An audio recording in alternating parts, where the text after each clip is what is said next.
श्री स्वामी समर्थ. नमस्कार मंडळी, मी नंदिनी माझ्या यूट्यूब चॅनलवर तुमचं खूप मनापासून स्वागत करत आहे. तुमच्या मनातील सर्व चांगली इच्छा स्वामी महाराज पूर्ण करो ही स्वामींच्या चरणी प्रार्थना करते आणि आजच्या नवीन व्हिडिओला सुरुवात करते. तर पहा, 23 एप्रिलला मंगळवारी आलेली आहे चैत्र पौर्णिमा आणि त्याचबरोबर या दिवशी हनुमान जयंती देखील आलेली आहे. तर पहा, प्रत्येक महिन्यामध्ये पौर्णिमा ही येत असते आणि प्रत्येक पौर्णिमेचं महत्त्व हे वेगवेगळं असतं. तर पहा, हा चैत्र महिना जो आहे ना, तो अत्यंत पवित्र आणि महत्त्वाचा मानला जातो. चैत्र महिन्यामध्ये आपण नवरात्रसुद्धा साजरी केलेली आहे आणि त्याचबरोबर आता ही चैत्र पौर्णिमा आहे, तर ही तिथी अत्यंत महत्त्वाची आणि प्रभावी तिथी आहे. त्यामुळे या दिवशी पहा, आपल्याला काही सेवा आणि उपाय देखील करायचे आहेत. तर पहा, आपल्याला असा हा अत्यंत प्रभावशाली उपाय करायचा आहे. प्रत्येक आईने आपल्या मुलांसाठी हा उपाय करायचा आहे आणि हा उपाय जर आईने आपल्या मुलांसाठी केला तर मुलांचे सर्व दोष, अडचणी, हट्टीपणा, त्याचबरोबर किरकिर करणे किंवा खूप चिडचिडेपणा करणे आणि सांगितलेलं न ऐकणे असे काही समस्या मुलांमध्ये जाणवत असतील तर आपल्याला मुलांसाठी हा उपाय करायचा आहे.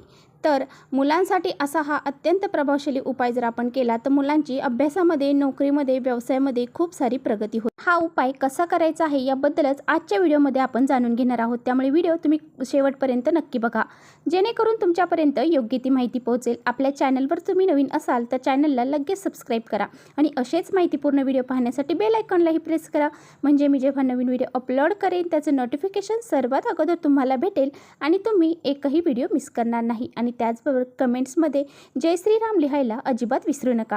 तर पहा, चैत्र पौर्णिमा जी आहे तर ती खूप महत्त्वाची तिथी मानली जाते आणि आपण प्रत्येक पौर्णिमेच्या दिवशी माता लक्ष्मीची पूजा करत असतो. पौर्णिमा म्हटलं की या दिवशी आपण भरपूर असे उपाय घरामध्ये करत असतो आणि म्हणूनच प्रत्येक आईने या चैत्र पौर्णिमेचं व्रत करायचं आहे. तसं तर प्रत्येक पौर्णिमेचं व्रत हे आईने मुलांसाठी केलं पाहिजे. मुलांसाठी जर आईने हे पौर्णिमेचे व्रत केले तर मुलांना कोणत्याही प्रकारचे आजार हे लागत नाही. त्याचबरोबर मुलांचे जे संकट आहे, अडचणी आहेत त्यासुद्धा दूर होतात आणि त्याचबरोबर हट्टीपणासुद्धा मुलांचा दूर होतो. त्यामुळे पहा, प्रत्येक आईने आपल्या मुलांसाठी हे पौर्णिमेचं व्रत करायला पाहिजे. परंतु प्रत्येकालाच प्रत्येक पौर्णिमेला हे व्रत करणं शक्य होत नाही, म्हणजे प्रत्येक आईला प्रत्येक पौर्णिमेला व्रत करणं शक्य होत नाही. मग त्यांनी ही जी चैत्र महिन्यातली पौर्णिमा आहे, ही चैत्र पौर्णिमेला नक्की मुलांसाठी आपल्या व्रत करा. तर पहा, या चैत्र पौर्णिमेला आईने आपल्या मुलांसाठी व्रत करायचं आहे. यामुळे मुलांची प्रगती तर होणारच आहे, त्याचबरोबर आपल्यासाठी सुद्धा हे व्रत अतिशय महत्त्वाचं आहे, कारण अखंड सौभाग्याची प्राप्ती आपल्याला हे व्रत केल्याने मिळते आणि त्याचबरोबर तुमच्या सर्व मनोकामना देखील पूर्ण होतील आणि भगवान हनुमान आणि माता लक्ष्मी यांची कृपा तुमच्यावरती राहील. यामुळेच तुम्हाला आवर्जून या दिवशी व्रत करायचं आहे आणि ह्या व्रतासोबतच तुम्हाला काही उपाय देखील करायचे आहेत. तर तुम्हाला या दिवशी मुलांसाठी, मुलं लहानातील लहान असू द्या किंवा मोठ्यातील मोठे असू द्या, मुलं असू किंवा मुली असू, ह्या सर्वांसाठी तुम्हाला व्रत हे करायचं आहे. जी लहान मुलं असतात ती पहा, खूप हट्टीपणा करतात, खूप रागीट असतात आणि ही मुलं थोडं काही बोललं की लगेच रागवतात किंवा हट्टीपणा करतात, ऐकत नाही. तर अशा मुलांसाठी सुद्धा तुम्ही असा हा एक उपाय करू शकता. त्याचबरोबर मोठ्यातील मोठी मुलं असतील, त्यांची अभ्यासामध्ये प्रगती होत नसेल किंवा खूप पदवी धारण केलेली आहे परंतु त्यांना त्यामध्ये यश प्राप्त होत नसेल, एखादी नोकरी प्राप्त करण्यासाठी खूप प्रयत्न करत आहेत परंतु त्यांना नोकरी प्राप्त होत नसेल, त्याचबरोबर खूप साऱ्या पदव्या, डिग्र्या घेऊन बसलेले आहेत परंतु त्यांना म्हणावे अशी नोकरी मिळत नाही किंवा नोकरी मिळाली तर त्याचा जो मोबदला आहे तर तो त्यांना हवा तसा मिळत नसेल. त्याचबरोबर लग्नाच्या वयाची मुलं झालेली आहेत, वय निघून गेले तरीसुद्धा त्यांचं लग्न होत नाहीये, अशा काही अडचणी आहेत तर त्या मुलांच्या दूर करण्यासाठी तर असा हा अत्यंत एक प्रभावशाली उपाय तुम्हाला मी सांगणार आहे, तो तुम्हाला नक्की करायचा आहे. आणि हा उपाय जो आहे ना, तो फक्त पौर्णिमेच्या दिवशी आपण करू शकतो, इतर दिवशी हा उपाय आपल्याला करता येणार नाही. आणि त्याचबरोबर योगायोगाने या दिवशी हनुमान जयंती देखील आहे. चैत्र पौर्णिमा आणि हनुमान जयंती आहे आणि खूप महत्त्वाचा दिवस आहे. त्यामुळे या दिवशी मुलांसाठी असा एक उपाय आपल्याला करायचा आहे. तर हा उपाय तुम्हाला कधी करायचा आहे? 23 एप्रिलला हा उपाय तुम्हाला दिवसभरामध्ये तुम्ही कधीही करू शकता, परंतु दुपारी 12च्या नंतर दुपारी 3 वाजेपर्यंत तुम्हाला हा उपाय करणं जमणार नाही. तुम्हाला हा उपाय नंतर मग संध्याकाळी 4च्या नंतर करावा लागेल. म्हणजे सकाळी 12 वाजेपर्यंत तुम्ही हा उपाय करू शकता, त्याचबरोबर तुम्ही संध्याकाळी 4 नंतर 9 वाजेपर्यंत तुम्ही हा उपाय करू शकता. आता उपाय कसा करायचा आहे ते जाणून घेऊया. हा उपाय करण्यासाठी आपल्याला मूठभर तांदूळ हे शिजवायचे आहेत. उपायाला जेवढे लागतील तेवढेच तांदूळ आपल्याला शिजवायचे आहेत. आणि ह्या भातामध्ये तुम्हाला थोडंसं खडे मीठ देखील टाकायचं आहे. आणि त्यानंतर तुम्हाला एक पिंपळाचं पान घ्यायचं आहे, किंवा मग तुम्ही औदुंबराचं म्हणजे उंबराचं पानसुद्धा घेऊ शकता, किंवा वडाचं पान असेल तर वडाचं पान देखील तुम्ही घेऊ शकता. या तिन्हीपैकी जे तुमच्याकडे पान अवेलेबल असेल ते तुम्हाला घ्यायचं आहे. यानंतर तुम्ही तो भात जो शिजवलेला आहे तर तो भात तुम्हाला या पानावरती काढायचा आहे. यानंतर या भातावरती तुम्हाला थोडंसं दही टाकायचं आहे, थोडासा शेंदूर आपल्याला त्या भातावरती टाकायचा आहे, 2 लवंगा अखंड आपल्याला त्यावरती टाकायच्या आहेत. यानंतर एक फुलवात घ्यायची आहे, किंवा तुम्ही दुहेरी कापसाची वात करून सुद्धा लांब वात सुद्धा घेऊ शकता. आणि ही वात तुम्हाला तेलामध्ये भिजवून घ्यायची आहे आणि त्या भाताच्या मधोमध तुम्हाला ठेवायची आहे. ही जी वात आहे ना तर ती तुम्हाला तेलामध्येच बुडवायची आहे, चुकून ही तुम्हाला तुपामध्ये बुडवायची नाही. आपण हा उतारा करणार आहोत, त्यामुळे तुपाचा उतारा हा मुलांवरून कधीही केला जात नाही.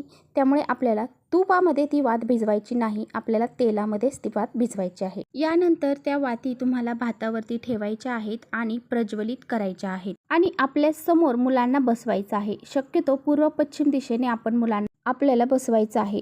शक्यतो देवघरासमोर बसून जर तुम्ही हा उपाय केला तर चांगलंच आहे. नसेल देवघरापाशी जागा तर तुम्हाला पूर्व पश्चिम दिशा करून मुलांना बसवायचं आहे. बसवताना आसनावरती बसवायचं आहे. नंतर हे पान जे आहे तर ते आपल्याला आपल्या उजव्या हातामध्ये घ्यायचं आहे. एका हातामध्ये पकडणं शक्य नसेल तर दोन्ही हात लावले तरी सुद्धा चालतील. यानंतर तुम्हाला मुलांच्या डोक्यापासून तर खाली पायापर्यंत 7 वेळा ही पान जे आहे तर त्या उतरवायचं आहे. हे उतारा करत असताना तुम्हाला कोणाशीही बोलायचं नाही आणि आपल्याला मनातली मनात असं म्हणायचं आहे, येणाऱ्या जाणाऱ्यांची नजर लागली असेल किंवा इडापिडा लागलेली असेल, दोष लागलेले कुणाची नजर त्यांना लागली असेल तर ती निघून जाऊ दे. तसेच प्राण्याची, पक्षाची कुणाची नजर जरी त्याला लागलेली असेल तर ती निघून जाऊ दे. आणि असा हा एक उतारा तुम्हाला मुलांवरून करायचा आहे. तर हा उतारा करून झाल्यानंतर तुम्हाला हा उतारा तुमच्या घराच्या आसपास कुठे चौक असेल तर त्या चौकामध्ये तुम्हाला ठेवून यायचा आहे. जर तुम्हाला चौकामध्ये ठेवणं शक्य झालं नाही तर मग तुम्ही तुमच्या घराच्या आसपास कुठेही हा उतारा ठेवू शकता. फक्त तो पक्ष्यांनी किंवा प्राण्यांनी खाल्ला पाहिजे अशा पद्धतीने आपल्याला तो ठेवायचा आहे. आणि त्यावरती ज्या उतार्यावरती ज्या वाती आहेत पहा प्रज्वलित केलेल्या, तर त्या तुम्हाला तोंडाने फुंकर मारून फुकवायच्या नाहीत. त्यात जेव्हा विजतील तेव्हा विजून द्यायच्या, परंतु त्या अलगद त्याच्यातून काढून एका साईडला आपल्याला ठेवायच्या आहे. तर अशा पद्धतीने तुम्हाला तो जो भात आहे तर तो त्या पानासहितच बाहेर ठेवून द्यायचा आहे. जर तुमच्या टेरेसवर जागा असेल तर तुम्ही टेरेसवरती सुद्धा हा उतारा ठेवून देऊ शकता. असा हा उतारा जर मुलांसाठी तुम्ही जर केला तर मुलांना कितीही प्रखर दोष लागलेला असू द्या, नजर लागलेली असू द्या, ती निघून जाते. आणि आपल्या मुलांना पहा, बाहेरच्या लोकांपेक्षा आपल्या घरातली म्हणजे आपल्या आई वडिलांची नजर ही जास्त करून लागत असते. असा हा एक उपाय प्रत्येक आईने आपल्या मुलांसाठी पौर्णिमेला करायचा आहे. आता बघा, तुम्ही म्हणता घरामध्ये 2 मुलं आहेत, मग ताई उतारा कसा करायचा? तर पहा, हा एकच उतारा तुम्ही दोन्हीही मुलांवरून उतरवू शकता, काहीही हरकत नाही. वेगळा उतारा तुम्हाला बनवायची गरज नाही, परंतु तुमची इच्छा असेल तर तुम्ही वेगळा सुद्धा उतारा बनवू शकता. तसेच मुलांचा जर बाहेरगावी शिकायला असतील तर हा उतारा कसा करायचा, तर मुलांचा फोटो असेल त्या मुलांच्या फोटोंवरून तुम्हाला अशा पद्धतीने हा उतारा उतरवून घ्यायचा आहे आणि सांगितल्या पद्धतीने तो ठेवून द्यायचा आहे. अशा पद्धतीने हा एक उपाय आपल्याला पौर्णिमेच्या दिवशी आवर्जून करायचा आहे. प्रत्येक पौर्णिमेला तुम्ही असा हा उपाय आपल्या मुलांसाठी करू शकता. तर चला, इथेच थांबवते माझा व्हिडिओ तुम्हाला थोडा जरी आवडला असेल तर नक्की लाईक करा. चॅनलवर नवीन असाल तर चॅनलला सबस्क्राईब करा. परत भेटूया अशाच छानशा व्हिडिओसोबत. तोपर्यंत जय श्रीराम.